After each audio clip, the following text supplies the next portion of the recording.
What's up, everyone? Back with another video. Finally got over with whatever sickness I had. That lasted about 2 weeks, so I wasn't able to wish all my 17 or 18 subscribers a happy new year. So I figured I would just do like a quick update video, kind of get back into everything now that I'm feeling better, that is.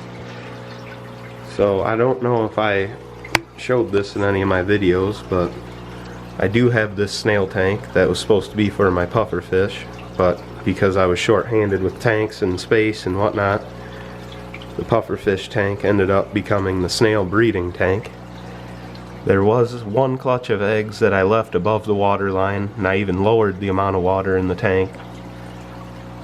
And I don't know much about snail breeding or snail eggs, but what I did find out is the eggs have to stay dry, kind of, but humid, so they don't get too hard. I may be wrong even on that, but that's just what I came across. So the clutch of eggs that was above the tank, or water level, was there for about 3 weeks, and I'm assuming either the whatever holds them on got weak or a snail knocked them off. But just last night, if it focuses here, there is another clutch of eggs right here that was not there last night. So I did do a water change to make sure everything was alright and made the water level even lower. I will try something I found on YouTube by keeping them in a styrofoam cup or other container while still in the tank. Peacock bass, he's doing good, eating all the time. I don't really notice too much size on him still.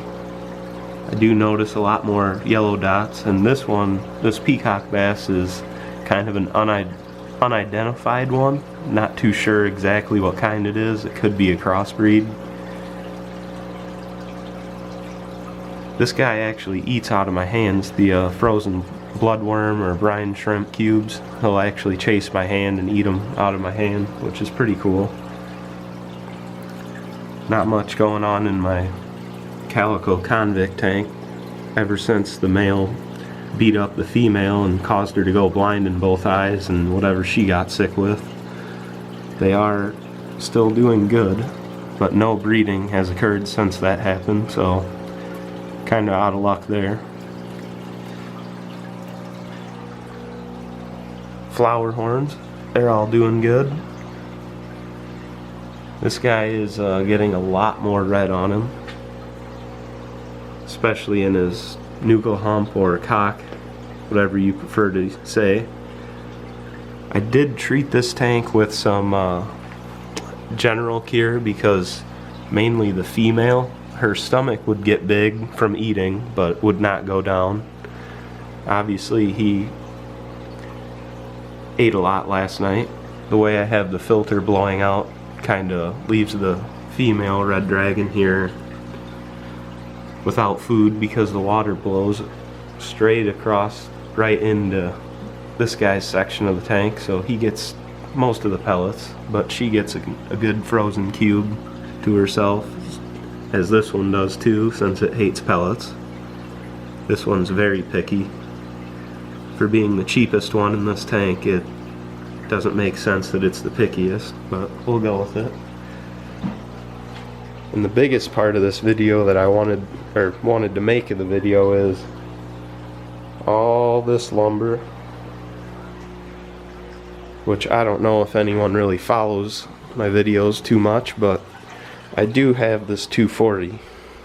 I've had it for probably 6 months, and it's just moved spots in the basement.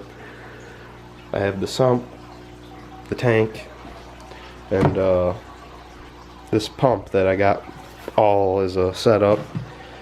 If I remember right, it's like 20,000 liters an hour, which, yeah, 20,000 liters, which is around like 8,600 gallons an hour, which I doubt I'll need all that for this tank, but I got all this as a setup for one price. But the stand will be getting put together here within the next couple weeks. And also I do have this chip in the bottom here, which I'm gonna try and repair with some acrylic stuff, Weld On 4 or whatever it is. So I'm hoping that this will hold. I don't know if this happened in the transport to my house or loading it, or if it was like that when I bought it. I did not notice it then, and I noticed it now, kind of thing.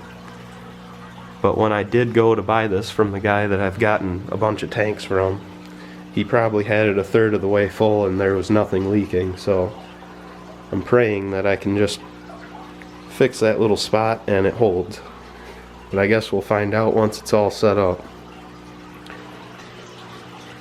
So that's pretty exciting that my 240 will be up and running hopefully here within the next month or two.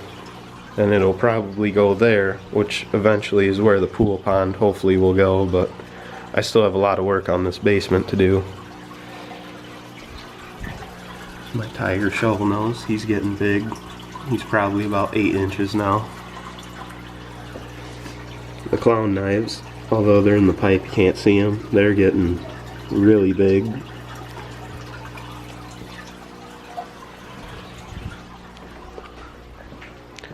And also, this was supposed to stay the fish room, but because of black mold down here when we moved in, I'm probably gonna rip this whole room out just to open up the whole basement. But there's the wall.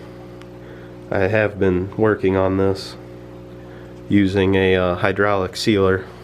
As you can see, you can tell where the water wants to come in at, but it won't let it. And eventually this will all be repainted white down here once I get everything under control and fixed. Here's the 125, the big Oscars in it.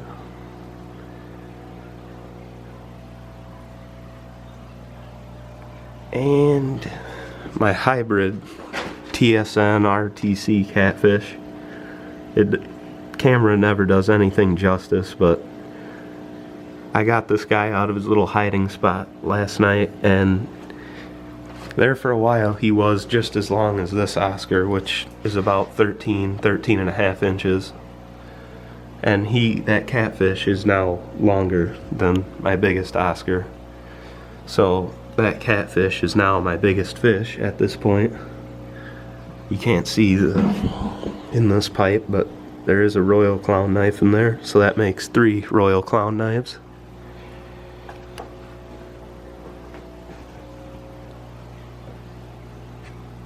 But yeah, just a quick update video. Just trying to get back into everything after finally recovering from my sickness. New year, hopefully a lot of my projects will get done. I'm excited, ready to start getting stuff together, organize this basement, making it look real nice, like a nice fish room. Also, here's the newest member of the family. We got a cat now.